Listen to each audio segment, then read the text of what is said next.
everyone. Sorry, it all went a bit sort of holiday camp then, didn't it? So hi everyone, I'm Arthur Turrell. I'm Deputy Director of the Data Science Campus at the Office for National Statistics, and thank you so much for joining what promises to be a really fantastic plenary session. So I think that this talk is going to be both really important and really exciting. And I think important because when I think about perhaps the greatest challenge facing the UK today, it is productivity. Productivity has been stagnant for over a decade now. We maybe know some of the reasons why, but it's still quite a big puzzle. And if the trend in productivity growth had continued like it did pre the financial crisis, then it would have been 30% higher, which is a really significant increase in living standards and things. So to me, this is one of the most important questions of our age, really, and something we need to think hard about. Now, when I think about the most exciting thing that's going on today, it's the developments in free and open source software. So if you think about what's going on in data science, automation, AI, and computing more generally, free and open source software has enabled some amazing things. So things like Python, Linux, PyTorch, these are the foundations of large language models, which we hear about daily in the news now. And the foundation of 1,000 other mind-bending innovations and kind of productivity gains that we can have. And at the Data Science Campus, we tried really hard to bring some of those into the public sector. And it's really quite astonishing what is possible now. So to me, that's one of the most exciting things that's going on. And much of this, all of this requires computing, a lot of it cloud computing. So I'm absolutely delighted that we've got Diane Coyle here to speak about the cost of computing and the productivity puzzle, the most important and the most exciting things brought together. So Professor Diane Coyle is the Bennett Professor of Public Policy at the University of Cambridge and co-director of the Bennett Institute. She's also an ONS Fellow and will be familiar to many people in the room, I think. She's also written, we can't list all of Diane's accolades today because we haven't got time, but Diane has also written several books which I highly recommend you check out. So recently, I think Cogs and Monsters, so what economics is and what it should be, and one of her famous books, Beyond GDP, A Brief But Affectionate History, definitely worth checking out. And although her many public service roles have brought her fame, she is now slightly in danger of being upstaged by her dog, Sophie from Romania, who has, I think, a greater online following now. So Diane is going to give a talk for about 40 minutes. Really excited about this, and then we'll have some time for some questions at the end. Diane, over to you. Thank you very much. It's a great privilege to be invited to give this keynote today, and also to see so many old friends here. So thank you very much, everybody. I've been lucky enough to be a researcher both for ESCO and the Productivity Institute, so this brings together those two areas of interest, both the measurement questions and what's been happening to productivity and the puzzle that Arthur referred to that is of so much concern now. And I've long been obsessed by digital technologies, which started when I was a journalist, actually back in the mid-1990s, and covered the flotation of the first ISP in the UK to go on the stock market called Unipalm, and was wowed. They had a webcam on the Golden Gate Bridge, and I thought it was fantastic. So when I tell my students that I've been writing about the internet since before they knew the internet existed, they can't believe I'm quite that old, but that's how long it goes back.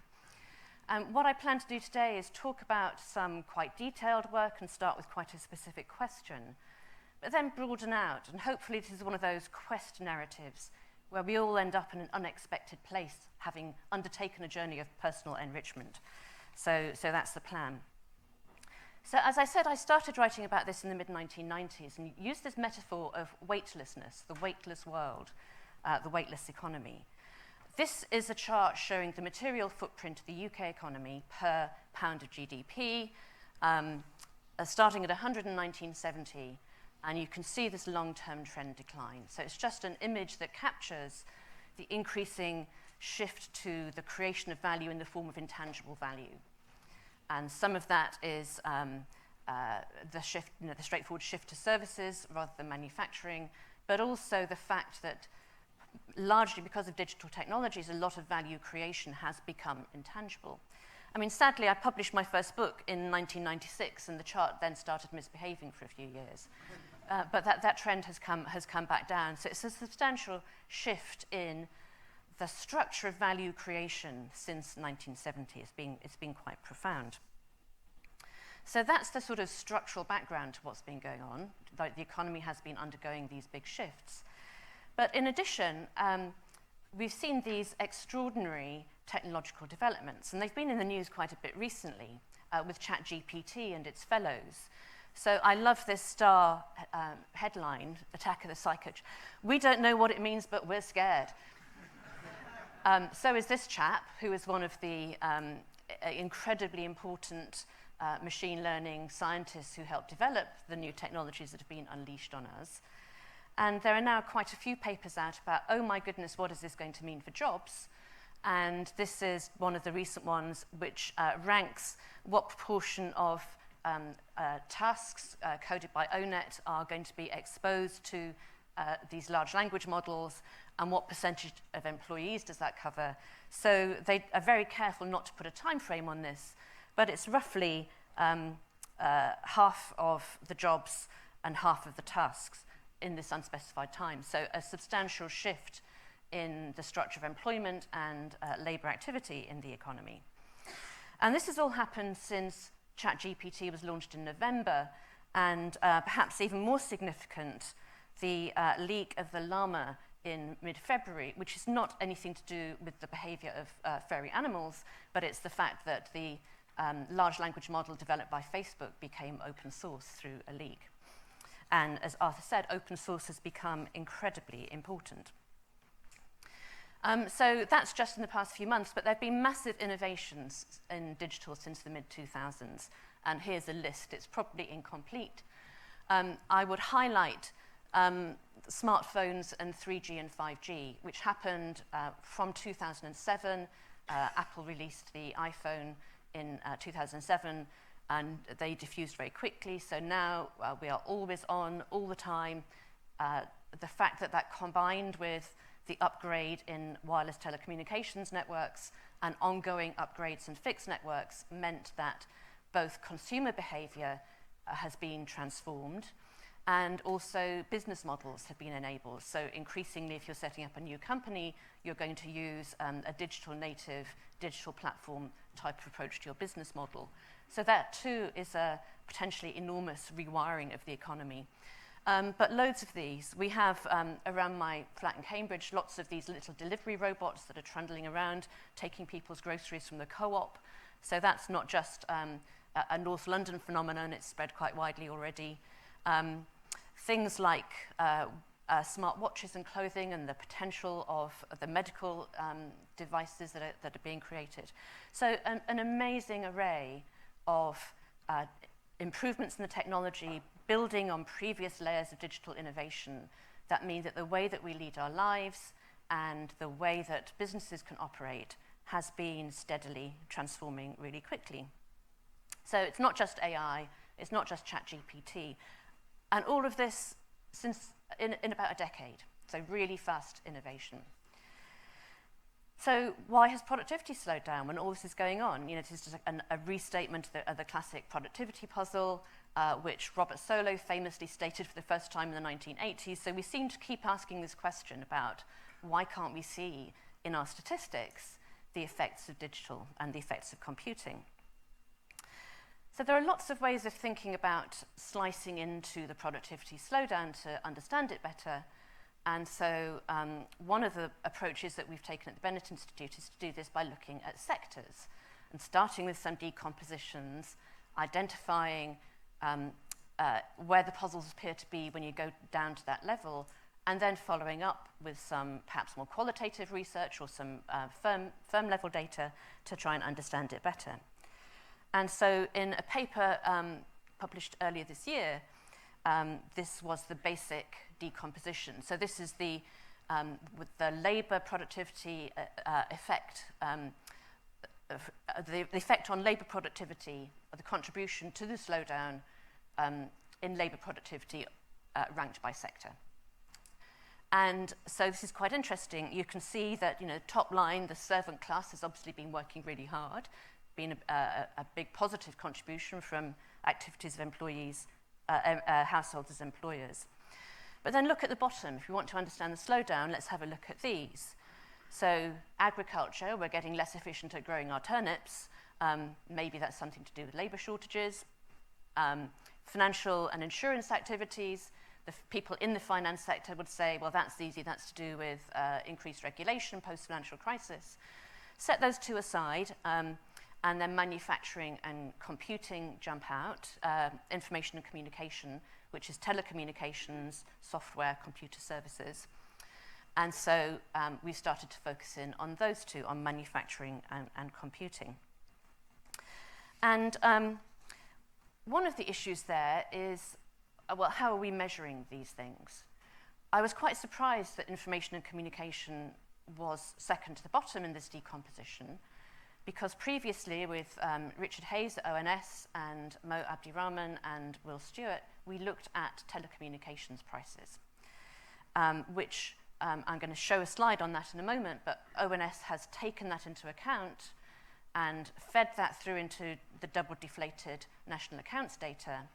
And so the data that we use, these double deflated data, are nevertheless still showing, despite that change, which allocated more value added to the telecommunications sector, it's still turning out to be one of the disappointing performers post-financial crisis.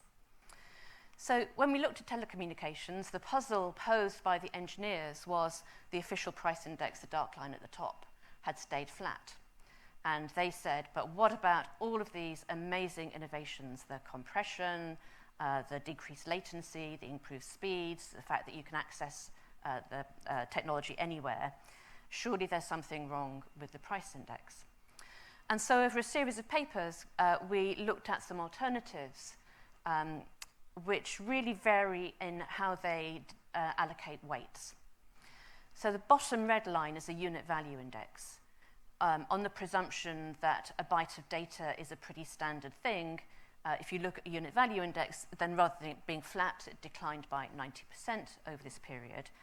And that's saying these are pure volume weights. If you use revenue weights, you get something more like the blue line. And I believe something like the blue line was the one that was put through the national accounts and is there in the published data now. So question, really huge dispersion here between, let's say, that 40-odd% decline and 90% decline. What's the correct thing to do? And it isn't obvious what the correct weights are to choose to create these deflators, because if you were using revenue weights, you would not be allocating any value to the unpriced online services. Per byte of data, SMS and voice calls are expensive, but a lot of what people are doing on their devices is using free over-the-top services. So revenue weights don't seem exactly right. On the other hand, the volume weights, the unit value deflator, does reflect the very large increases in usage, which seems valid. But we don't want bytes of data per se. What we value is what we do with them, the content that we get on them. And so using a volume weight doesn't seem quite right either. It's not that we want to attribute more value to SMS messages than to WhatsApp messages, but we do want to think about differentiating the value of the different things that we use our devices for. Nevertheless, this exercise suggested that it was going to be worth having a closer look at what's happening to prices in the ICT sector. And so a new working paper that we've got out looks at a new decomposition that separates out the volume within contribution to the labour productivity slowdown that I showed you a little while ago, and the impact of relative price changes in each sector. And then we compared the double deflated data, the now published data, with counterfactual single deflated data from prior to the Blue Book that implemented the changes. And we did this for manufacturing and ICTs. So on the left-hand side, you've got manufacturing, and right-hand side is ICTs. The top is the published double deflated data, and the bottom is the counterfactual old single deflated data. So what can we take from this? Well, I'm not entirely sure, and we've had a resounding silence since publishing this working paper and sending it to a few people. So I would love it if anybody would take a look at it and tell us what you think. But there's a broad story that in manufacturing, prices don't seem to be part of the story, but in ICTs, they really do seem to be part of the story. There's a very big difference between the current data and the single deflated data in terms of what's the contribution of the relative price change in ICTs to understanding the pattern of the labour productivity slowdown. It's hard to understand because these decompositions are a series of snapshots of a dynamic process, so it's quite hard to take account of what the demand shifts are that are going on here. But nevertheless, it suggests that thinking about the price of ICTs is going to be a worthwhile venture. So that's what we decided to do. In 2007, Bill Nordhaus published a really well-known paper looking at the cost of computation from an engineering perspective, thinking about what were the technologies over a very long period and what was the cost then of undertaking a standardized computation. And this is the chart from his 2007 paper, and he was kind enough to let us have the spreadsheets that went behind that. It's a log scale, and so you've got steady decline up to around 1950, and then with the dawn of the computer age, this extraordinary decline in the cost of carrying out a computation. So what we wanted to do was extend this beyond 2007 up to the present day, and think about some new ways of doing computing. So one is looking at new types of chips. So as well as CPUs in the kind of laptop that many of us will have, introduce GPUs that are used in cloud computing, and also look at the cost of cloud computing itself. So this is a new paper that's not yet online, but if anybody wants to have a look at it, I'd be really happy to share it. What we do is chain together standard performance benchmarks using some reference machines. So there's a well-known set of performance benchmarks that's freely published, and that's what we used. We looked at both the speed of computation, how long does it take a computer to perform a task, and its rate, so how many tasks can it complete per unit of time. For a machine that uses just a single core, these are scalar multiples of each other, but many machines now are multi-core, and the rate is a better measure for those uses. And then we looked at two versions, those floating point and integer computing. So that's a long-winded way of saying there's a range of possibilities to think about, and we tried all of them. We removed some outliers and fitted spline regressions, and with breaks with knots at 2005 and 2015. The choice of 2005 is because that's when something called Dennard scaling appeared to start breaking down, and there's also been a widely commented on slowdown in Moore's law as well, the empirical regularity that computers get more powerful roughly every 2 years. But if you want to, you can look at the dots behind the fitted regressions to see what you think is going on. So I can't read this myself because I'm so short-sighted, but we're going to look at the rate figures, and these are the floating point speed ones in the dark colours, and so I'm going to look at the paler colours, I guess. So what messages do we take from this quite complicated chart? One is that on some of the measures, the slowdown compared to Moore's law has been pretty recent. In fact, on one of them, there's been a decrease in performance post-2015, but not on all of these measures. But there does look like there's a pretty marked slowdown but post-2015, not post-2008. It's a little bit harder to be sure about 2005. Looks like it slows down, but there are fewer observations there, so the fit is a little bit less good. But anyway, what messages to take away? There has been some slowdown in performance. It looks like it's more pronounced post-2015, but hardware performance has improved by 2 orders of magnitude since 2000. So it's still an absolutely astonishing reduction. If you take an average of all of these 4 measures post-2015, then the cost per unit of performance decrease is about the same as the official producer price index, but that's because of that dark blue line there. If you look at the others, it has still decreased much faster than the PPI. And the further back you go, the bigger the gap between this engineering-based approach to cost and the actual measured producer price index. So that was the first step.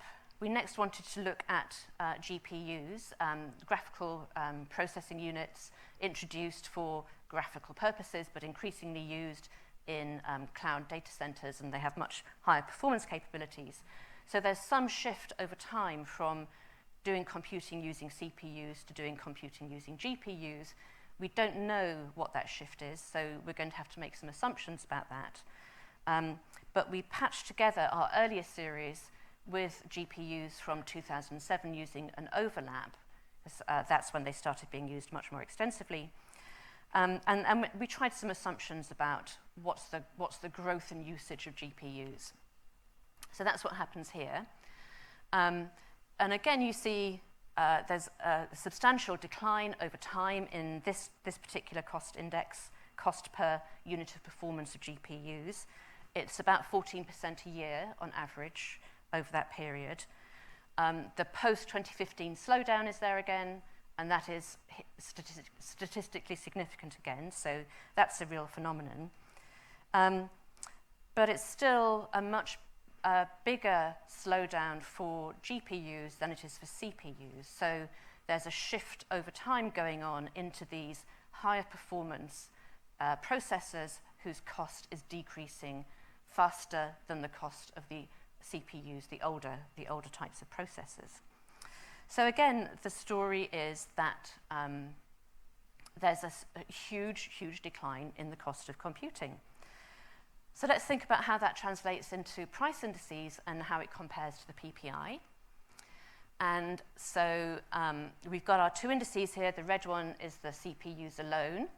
The blue one is the GPU index with different assumptions. So there's a range of those depending on what you assume about how quickly that shift into using GPUs is going on. And the dotted line at the top is the producer price index. And then the dark line is Moore's law. So we've got what looks like a clear divergence away from that previous Moore's law pace of change, but we still have an incredibly fast decline in the cost of doing computing. It's really cheap to compute.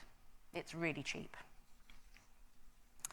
And then finally, we extended a paper that Dave Vernin and I did a few years ago looking at the price of cloud computing, because a lot of the activities people are undertaking are using cloud data centers. There was a big drop that we had found earlier in 2014 when the market switched from being pretty much only Amazon Web Services and a small fringe to Microsoft entering the market at some scale in the UK. And the declines have continued, but not as fast as previously. There is a market inquiry going on into cloud computing at the moment. So one hypothesis there is that it would be great if another big cloud entrant came into the market, and that would get the prices down again. But again, it's cheap to do. I mean, the capability of what you can do for £100 now in computing is orders of magnitude greater than it was 10 years ago. And that's the key story from all this very detailed work. So not surprisingly, the demand to do computing is growing. And one indicator is demand for cloud services. This is from a recent Ofcom report looking at the cloud market. It's their interim study ahead of doing their market inquiry. And the orange is, so this was based on a survey of businesses. I forget the sample size, but it was big enough not to worry. And mostly people are expecting to grow their use of the cloud, and some organizations expecting to use much more cloud computing. And then finally, we've got the speed with which ChatGPT, with which I started, has taken over the world. And here's a chart I found showing just exactly the speed of that increase. And I like the bottom one. How many days did it take to reach 1 million users? 5 days for ChatGPT. And now it seems that not only all my students, but pretty much everybody is using it. In fact, I met an appeal court judge who said he's using ChatGPT to do his case summaries for him. Nothing to worry about there then. So what to take away from all of this? I started out with that puzzle. Why is it that we've got this amazing technological development? Computing is almost free by the standards of the past, and yet not only have we got productivity overall flatlining, but one of the biggest contributors to that slowdown post-2008 seems to be the sector where all this innovation is happening. And I go back to a chart that I know some of you have seen before, a table that is built on a paper Zvigilkas wrote about productivity in 1994. It was his presidential address to the AEA. And he divided, in an arbitrary way really, the economy into easy to measure and hard to measure sectors. So his easy to measure sectors are the top ones in black, and the hard to measure ones are the bottom half. And so by 1990, on his figures, the hard to measure part of the economy had gone up from 50% to 69%. And if you just take that forward to 2019 data, 76.7%, the US economy, but ours would be very similar, is defined as hard to measure. And if you think about this, this says to me, if 4/5 of our economy is hard to measure, maybe we're thinking about the measuring in the wrong way. And we can't see the impact of computing because we're looking at it through the lens of things that we used to do, the same things, but it's not only being used to do the same things differently, it's being used to do some entirely different kinds of things. And this has set me thinking about, well, what is the driver of productivity really? And we tend to think of it as technical gizmos. It's a steam engine, it's a printing press, it's an iPhone. And the hypothesis I want to put forward today is that actually those are great, and they have a huge impact often on the quality of life. Think of any medical innovation and what impact that has on the quality of our lives. But actually, is it not the process innovations that are more important? And so if you think about the big waves of process innovation over time, they have been about reorganizing the way that production is done, using the technologies, either energy or communications, or both. And that delivers what Adam Smith identified as the driver of the nation's wealth. It's the division of labor, the specialization, and the increasing returns to scale that generates. And I do commend a 1926 paper by Alan Young about increasing returns to scale, which really prefigures endogenous growth theory. It's about bootstrapping that process of positive feedback and growth through spillovers. And so we've got all of these process innovation waves. So the older ones, the factory system, the assembly line, just-in-time production. And now it's the rewiring that we see in what's labeled globalization, the global production networks, only possible because of modern digital technologies and communications, and now the digital platform models, which are a new form of business model. So how do we start thinking about measuring what's going on and thereby understanding better what's happening to productivity? And I don't know the answers, but it's difficult because for many activities in the economy now, there isn't a natural volume measure. So we think about revenue equals price times volume. Constructing price indices is hard, But even how do you conceptualize that? Think about a software system or a management consultancy service or many other types of activity in the increasingly service-driven and weightless economy. You don't count the volume of management consultancy by the size of the PowerPoint deck, so is there a volume unit? And in this world, often the signal that you get from price is different. It may be a signal of market power. It may be a signal of quality. You can count the volume of haircuts, but people pay a lot more for some haircuts than others, and they're paying for quality and intangibles around that haircut. So how do we think about that? And then what about the production units or categories that we're thinking about? And increasingly, these are either extremely specialized because they plug into one of those global production networks. And my favorite example here is the company in Northern Ireland that makes the glass vials that you put vaccines in. And when BioNTech was developing its COVID vaccine, it needed to find a supplier of these vials.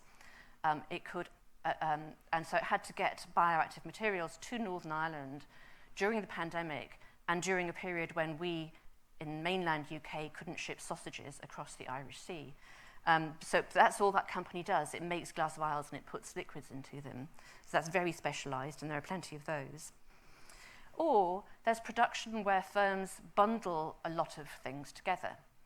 And in the competition policy world, this is often referred to as envelopment, that a company will have certain capabilities or a certain user base or certain skill base, and it will use that to build out into other kinds of activities.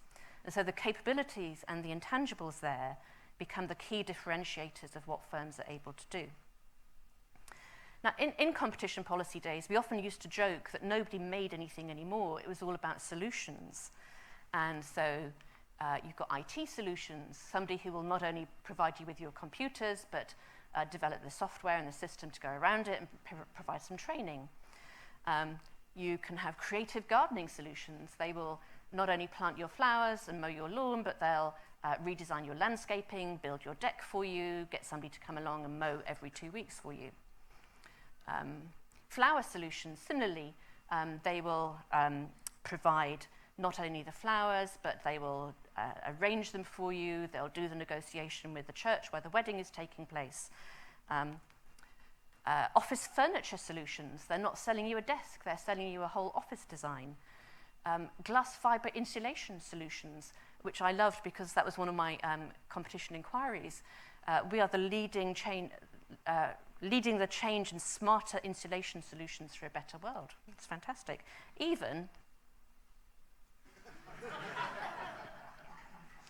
So solutions is all about providing a bundle of products and services in an ongoing way. And so it's building on the capabilities and the intangibles that the firm has. So I'm drawing to the end now. This raises for me some really quite fundamental questions. Computer power may be slowing down a bit, but the price indices are falling way faster than the official indices, so maybe that's worth having a look at. It's clear that computer power is not the binding constraint on growth. In fact, I'd argue the binding constraint on growth now is nature. We've been using nature for free since after the Second World War. Its marginal cost is rocketing, but it's not computing. We are now in a networked, multi-device economy where people have got gazillions of apps on their phones and lots of services and products that we use have got zero prices. So we need to start thinking about those.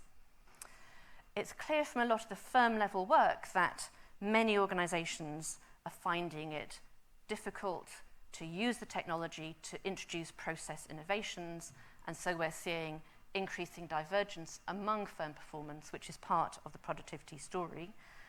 So ideas are getting harder to use, is how I would put it, and harder to commercialize.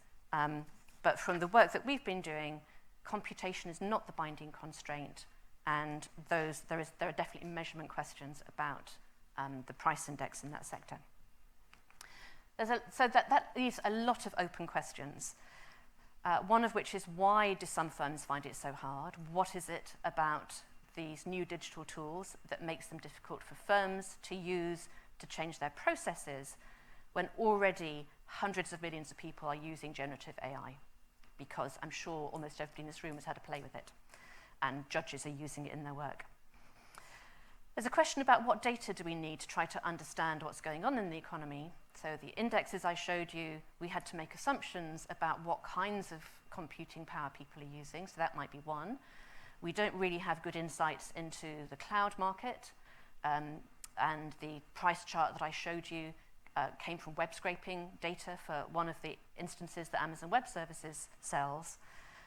So there's a lot of data that I think we would ideally need to understand better what's going on.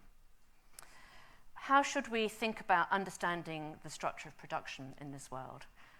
It is, to my mind, a big change in process, and so the categories and classifications that we need to think about are different.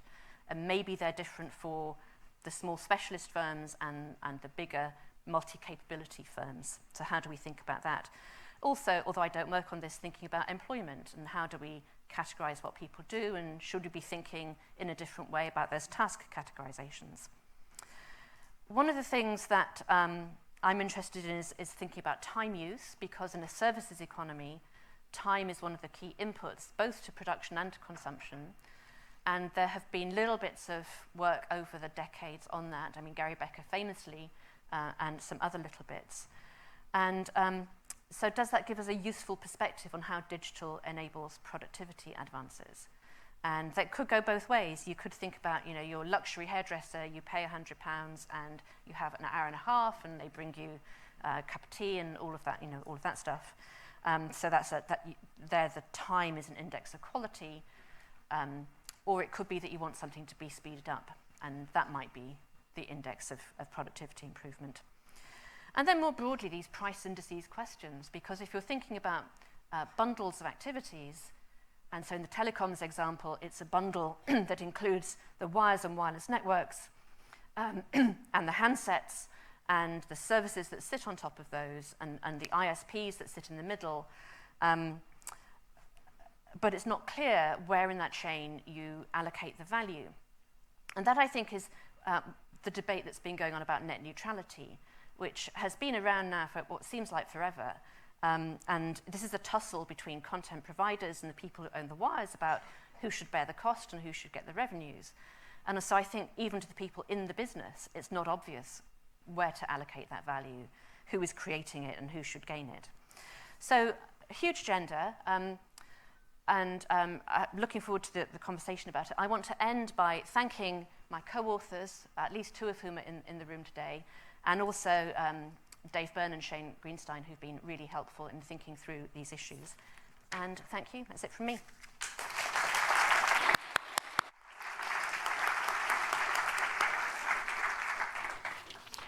Lots to think about there, and thanks, Diane, for a really interesting presentation. I'm definitely going to be stealing some of those charts with the falling cost of computing for Data Science Campus talks, because that's just really interesting.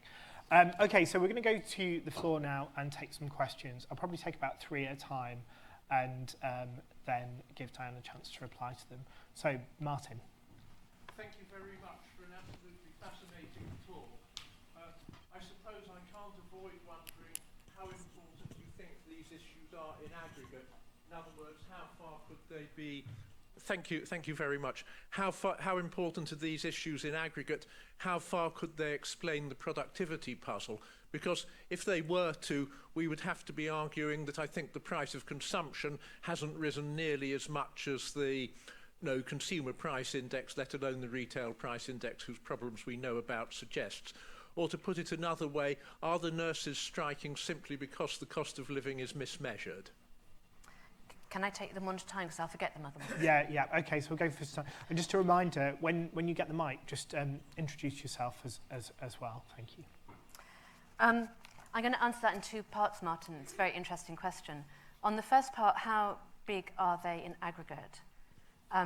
It might end up being each bit you look at is quite small, as was the case with the telecommunications services. If you added them up, it could be quite large. But I don't think that means that you discount what the nurses are saying about their cost of living, because there isn't perfect substitutability between looking at something in your iPhone and being able to afford a cheese sandwich. Okay, yeah, and the gentleman behind Martin. Yeah, Bernard Casey. I wanted to ask you about the processes which you came to at the end, and whether people could actually manage these processes, implement these processes. Because here the question is, to what extent is there inertia, to what extent is there resistance, to what extent is there inadequate training in being able to deal with these new processes, and therefore where should efforts go? Can you talk about that a bit, please? It's a really interesting question. I'm sure there's a skills bit of it, and a shortage of people who can use the technologies in these productivity enhancing ways. But building on a strand of work by Eric Brynjolfsson and his co-authors, and some current work that some of my colleagues are doing looking at productivity in local government, I think it's more about how do decisions get made, who has the authority to take decisions, and the organizational change that's needed there. So for example, if you're going to have a data-enabled company that can tweak its products to take advantage of how people respond to things online, then you need to have people with the authority to take the decision to do those tweaks. And so the data-enabled companies seem to have that kind of flexibility. It's really interesting in local government because, and some work we did in hospitals as well, because governance and accountability is so important, it's really hard to change the processes. So that process of giving a local government officer the authority to change a service on the basis of the data is really tricky, both because of the hierarchy and because of the political accountability questions. And so I think it's that sort of area to look at, to start thinking about why we're seeing this divergence and the technologies are hard to use. That's a really interesting answer, and actually chimes with much of my experience as well, which is sometimes the person choosing the data and technology policy isn't the same person choosing the security policy, so that trade-off is not always made explicit. I don't see any other hands, but I did. Oh, sorry. Leonard. So, I think you need to wait for the mic, Leonard. Leonard Nakamura, Federal Reserve Bank of Philadelphia. So I had a couple of questions. One is,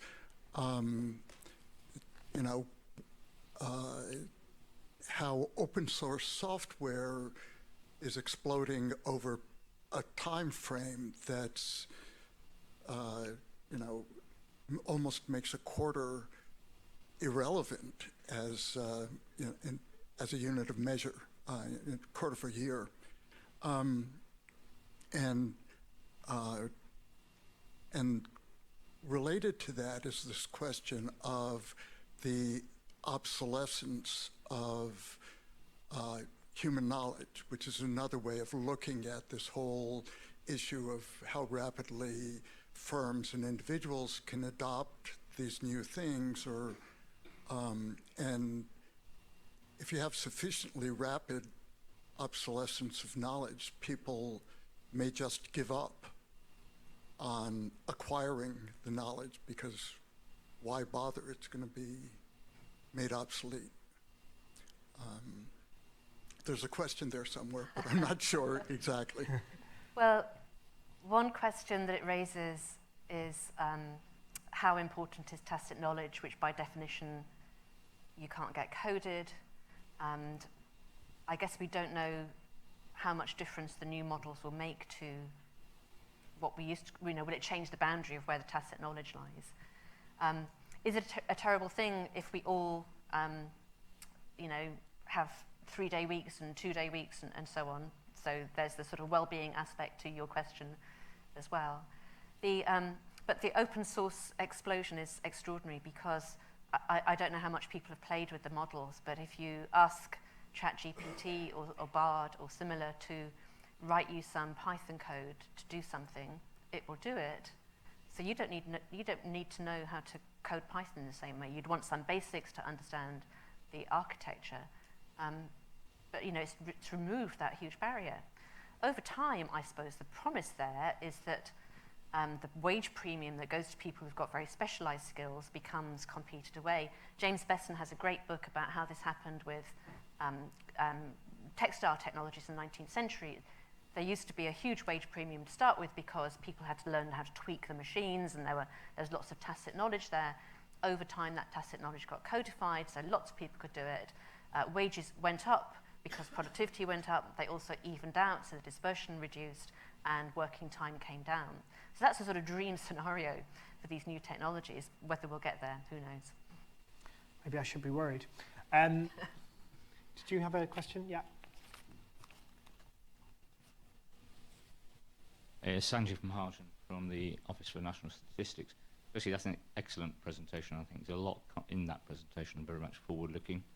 And that is a lot of work I think we can also tap in on for the ESCO research programme, maybe not quite now, but in the near future. So very quickly, on prices, I 100% agree with you there, because we've got a raft of price indices covering goods, manufacturing, etc., but we are nowhere near where we should be when two-thirds or over two-thirds of the economy is in the service sector and intangibles. So deflating those is very difficult, it's very challenging. How do you get those price indices? But when I come back to Martin's point, is there a net effect? I think there is. Okay, so that's one point. Second one, I'd say, is on the process. I think as these technologies are being produced, as you were saying, like the producers, that's massive. But in terms of the buyers and manufacturing and other industries, they are struggling to embrace the benefits at their doorstep. And one of them is process re-engineering. So the way, like you say, the way things were being produced before have to change. Now, those competitors who do change are going to force businesses out of the market. There will be change. The competitors will lead the way. It will lead to also unemployment in terms of the traditional tasks, but also new jobs, new skills. So on the labour market, we need to be very on top of how this is changing and how impacting, and the demand for new skills. A final question, or final point is actually a question, is there's a huge demand and change in digital, chat GTPs, you mentioned, bitcoins, electric cars. How is this any good for the environment, which I would believe climate change is the single most important issue facing mankind? Because the demand on electricity and the inputs to electricity are going up considerably. Is this a good thing or not? Well, it's a thing. It's going to happen. I think it makes even more urgent the transition to renewables. And as I said in passing, at any stage, given technology, there's a binding constraint on the economy. And I think that binding constraint is now nature. It's energy and all of the other natural resources that we have been depleting or degrading. So in terms of policy implications, let's get to the net zero even faster than we thought we ought to. Yep, lady in the front row. Thank you. Maria Savonas, Pro Sussex. Diane, thank you so much, as usual, for the fascinating presentation. I'd like to go back to the issue of time, which I know is a little bit, I think is crucial here. I'm not sure it's a measurement issue, more than a reconceptualization of what we mean by productivity. So we have, this is time-saving technical change. It's not labor saving, it's not capital saving, and it's something we should incorporate into the conceptualization, specifically because this is all about services, and ideally we need to incorporate also the role of the consumer preferences in there, precisely because there is an element of co-production that implies that time it's spread across producer and consumers. What is your views? I mean, where shall we go in terms of reconceptualizing this and incorporating time into measurement? I know you're working on that, and I'd like to pick your brain on the conceptual side of this. Leonard and I were talking only yesterday about how we're going to take forward the work that we've done on this. So maybe I should throw the question open to him as well. I mean, it's clearly one of the inputs into a production function and household production as well. But once you extend beyond two-factor models, it becomes very difficult to think about this analytically. So I'm not sure how to do that yet. As I started to say, I think there are two ways to think about time as well. So there's a sort of, how to describe it, a well-being time element and a time-saving element that's exactly what you're describing. And then when you think about something like the checkouts at supermarkets, which I presume are increasing the measured productivity of the supermarkets because they are able to shed some labour, their labour productivity. So they have 1 or 2 people standing there, but they used to have 8 people manning the checkouts. So they are substituting your unpaid time for the paid time of the employees, and they've got more sophisticated capital equipment and software to be able to do that. But maybe it's a positive sum game because maybe you get out of the supermarket faster than you would have done otherwise, question mark. And then there are the newer shops coming along, like the Amazon shops, where there's much more sophisticated software and there's no checking out to be done. So that, there's huge time saving there. How do we think about that progression in productivity and well-being, and how does that map onto what we're actually measuring? Answers on a postcard, please, or at least tell me and Leonard so we can take this work forward.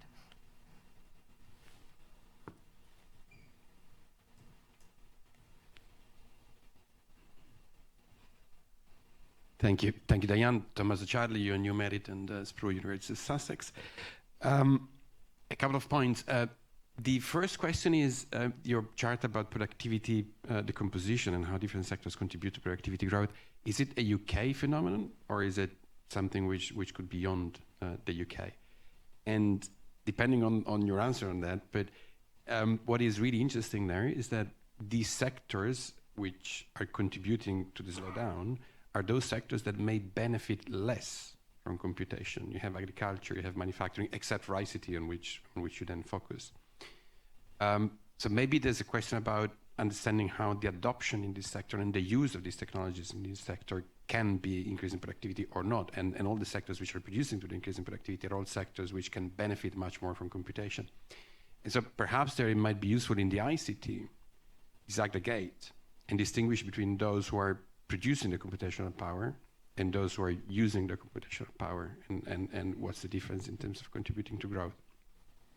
The second point is about the codification, and I think, you're making a very important point, and actually has been raised already in previous questions about, we're writing code, so we're codifying knowledge, right? In the process the secular process that we've been observing is codifying the way in which we do things. We see this in routinization of work, standardization.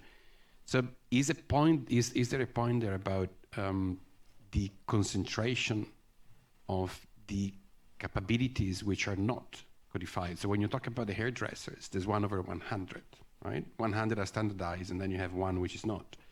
Is this the same thing in industries?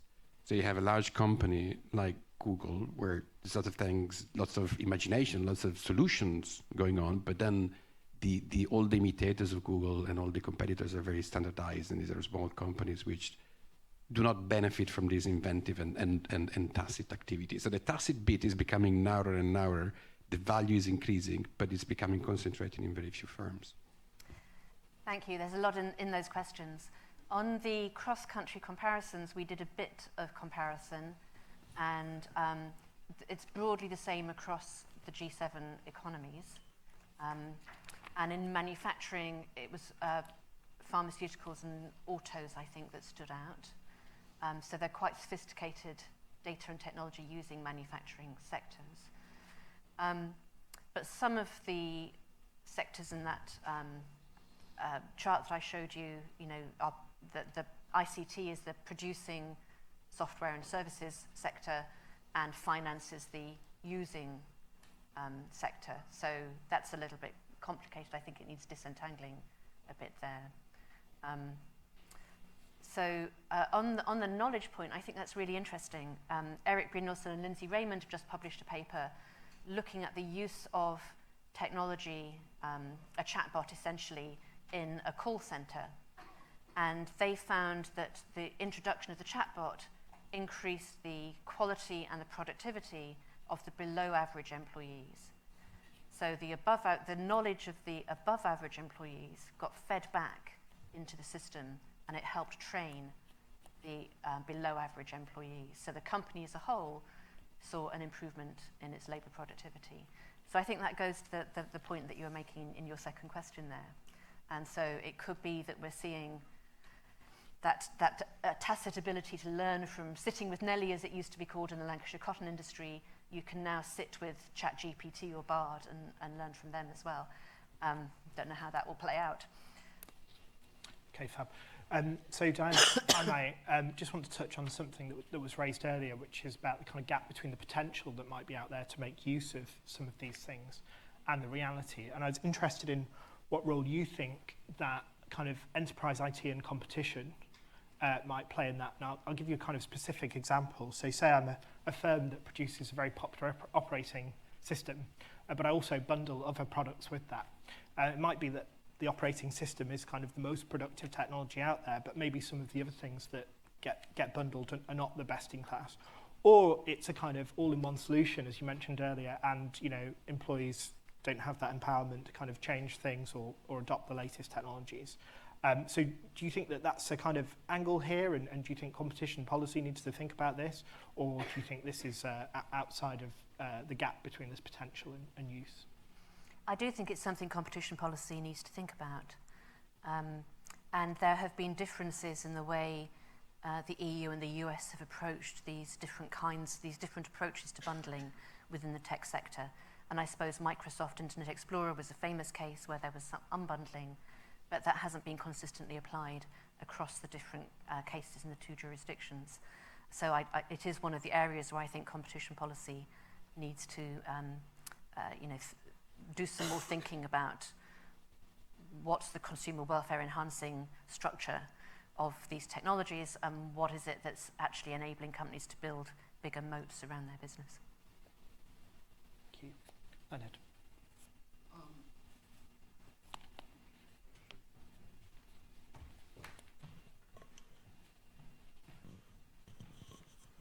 So I did a little thinking just now about time, and what I was thinking about is the four-day work week, where there have recently been very interesting experiments where firms find that they're even more productive if their workers work less. And yet, so many of us are working very long hours, and at least part of that is the fact that our necessities have been rising in price, in particular rent and healthcare. And so, we feel like we need more money than we have. And so we work longer hours, but this might be counterproductive. What do you make of the four-day work week studies, if anything? We're in the middle of doing one for South Cambridgeshire Council. They've had a 3-month pilot, and they have a certain set of KPIs that they collect. And during the pilot, most of them didn't change or improved slightly. 1 or 2 deteriorated slightly, so they're going to extend the pilot and see what happens. There is a distinction between types of workers. Younger workers like it much less. And there is an issue about the politics of it, actually, because the elected councillors have to get used to different ways of working with the officers as well.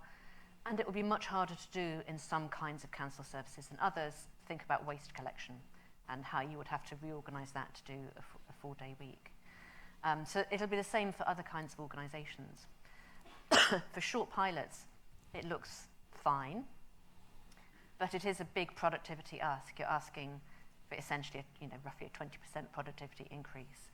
And if it was that easy to do, then why weren't organisations already doing that? So I think they're really interesting pilots. You could make similar points about hybrid working as well. I'm sure we'll end up with different patterns of work. But on the business I don't know about the rest of you, I work all the time. People working really hard, it's not to afford the cheese sandwiches. It's also, or not only, it's also the kind of high investment costs. So we've got a very high fixed human capital, and employers want to sweat that asset as much as they can, I think. And so that's part of the story also. Interesting. We've got a gentleman up there on the right. Hi, Ryan Rocco, and that's really interesting conversation, presentation, Dan. Really interested to get your views on two things.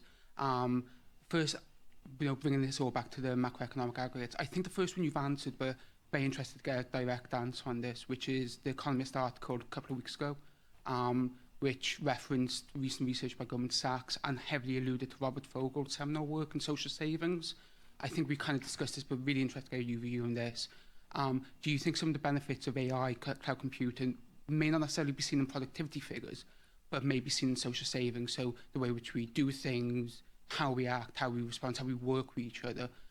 I think you've answered that, but be really interested to get your view on that one. Second thing, be really interested to see if you can bring some clarity to the labour market outcomes.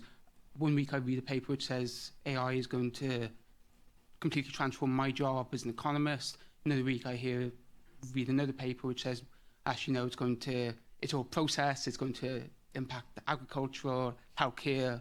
Another week I read another paper which says, actually no, it's not going to impact any sector because the sectors which are going to be most impacted are highly unionised.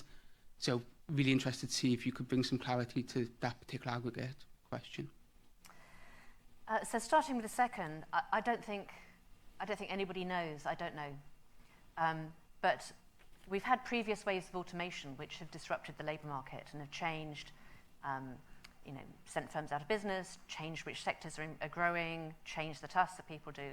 And we have, as a matter of policy, been really bad at helping people through those transitions, whether it's the China shock in the US or deindustrialization in the UK in the early 1980s.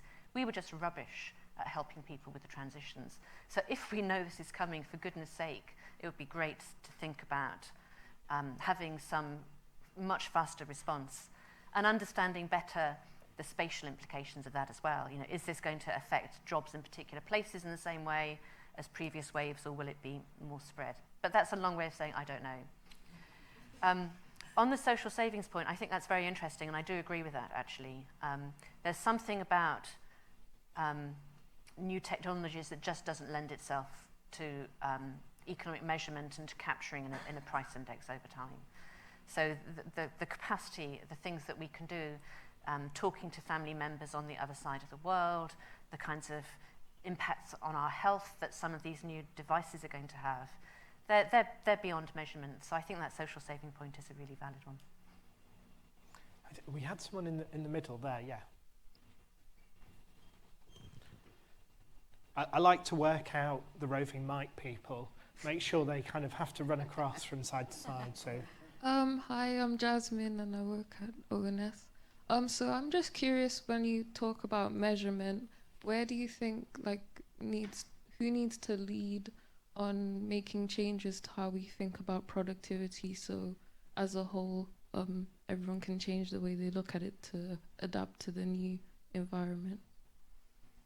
Thank you for that. Well, ONS is certainly part of the story. That's the beauty of ESCO, really, that it's a way of bringing together academics who are thinking about these longer-term research questions and the conceptual issues, and the people on the front line having to actually deliver the measurements. So I'm looking forward to lots more working with people from ONS and other statistical agencies on this in the next phase. We had someone right at the back, yeah. You can race this time. Thanks, Sarah. Hi, Angelos Theodorakopoulos from Aston University. You touched upon regulation and the urge for regulation. My point is that how can we actually know where to start from, especially when we have issues about measurement and we don't really understand some of those technologies. And the question is that what would be the best point to start from, such that we have evidence-based policy and not just policy that could be led, based on political views? Oh gosh, that's a big question. Regulation clearly shapes the process of value creation and value extraction. And I think data is a really interesting example here, because companies have created a lot of value in their data assets, and that's playing into competition policy. So one of the things that the Furman panel recommended was looking at what parts of the data held by dominant tech companies could be made open data on the open banking model. Now that would be a regulatory change, but it would have a big impact on where you see the value being created and on productivity. But that's a sort of separate question from the measurement questions about how should we conceptualize what we're measuring and keep track of it. And in an ideal world, you can see those interventions as natural experiments that help you understand better what's driving the productivity trends. I don't know if that is a direct answer to your question. Yeah, right. I mean, the question again is, I mean, my question is a little bit contradictory. It seems we don't have a lot of facts, to understand what's happening in all this generated data. Because if we were, let's say, about products, products, we might have a good idea who they are, the fancy products, to better understand what. But now it looks like a lot of it is in-house. Oh, yeah. So how do we capture that? Yeah, I think that the question there is about, well, we don't have the data that we need to understand what's happening.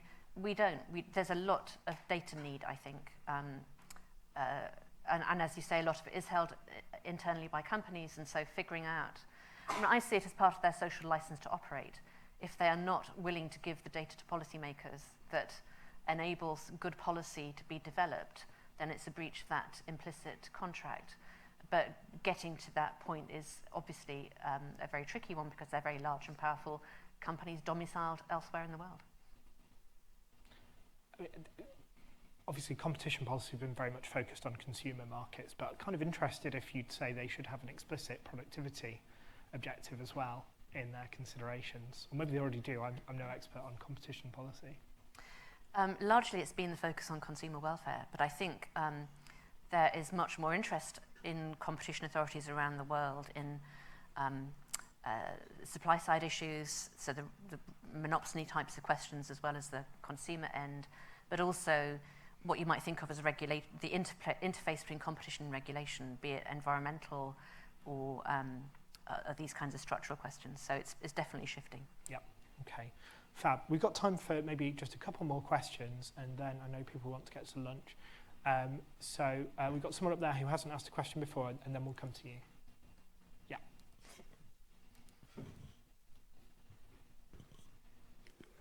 Yeah, hi there. I'm James Phipps from Nesta, LDI team at Nesta. Just interested in one thing around the cost of the computing and whether that's the cost of the potential computing or the cost of computing that could be, and also the cost of running that computing, because I just wonder whether on some of those pivots, is it that people went for more energy efficiency because they want portability and that affects that.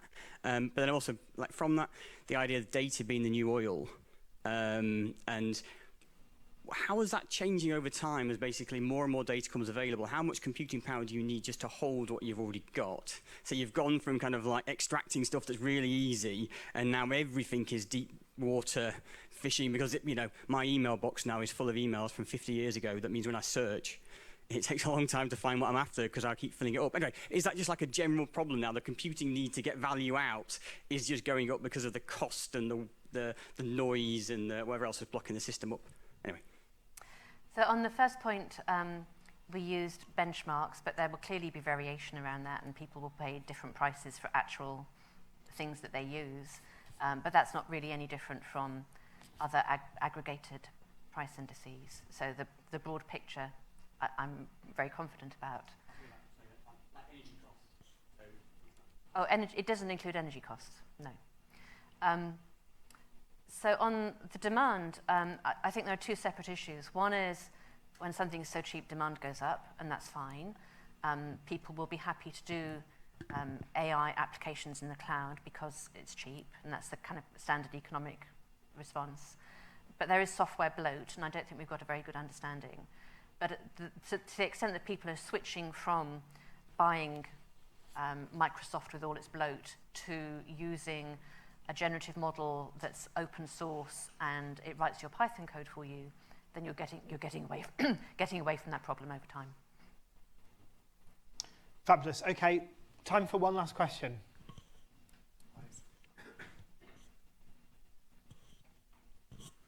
Because people were allowed to have a second bite, so I'm not the first. I I'm not going to take you to my local Waitrose and show you what goes on or doesn't go on there, but I could have an interesting conversation about that with you. I'm interested in the time question, which came off the front row, and that is that one of the things we are aware of is that people are using these devices outside normal time. We talked about shorter working weeks and 4-day weeks, but we're also talking about the fact that these systems are turned on all the time.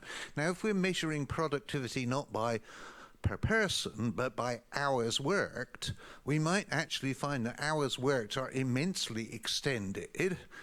We then look at, for instance, the banking sector, because those are the people who are supposed to be on the telephone all the time. Can you comment upon the fact, of the time within the day and the amount of time that we actually spend doing this thing to achieve the product that we're supposed to be doing? And that is a lot more time than maybe we used to spend. Thank you. Well, that's why time use data is so exciting, because hopefully we'll get more insight into that. We've got both that, and we've got the natural experiment of 4-day week and hybrid working. So I don't know the answer to the question at the moment about to what extent that's going on, but maybe that's something that we can look at more over time, as it were. Fantastic. Now, we've grilled Diane with questions for quite a long time, and it is now lunchtime. So I think the time's come to just give her a massive round of applause and thank you. A really exciting talk. We'll see you in the next session after lunch. Thank you.